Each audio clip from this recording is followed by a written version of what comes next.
Ground social media இது.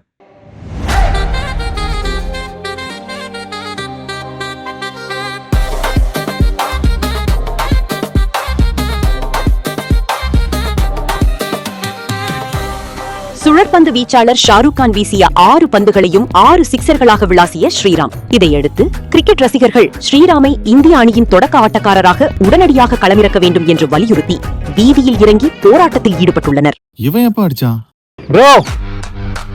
அது social media, ground இல்ல.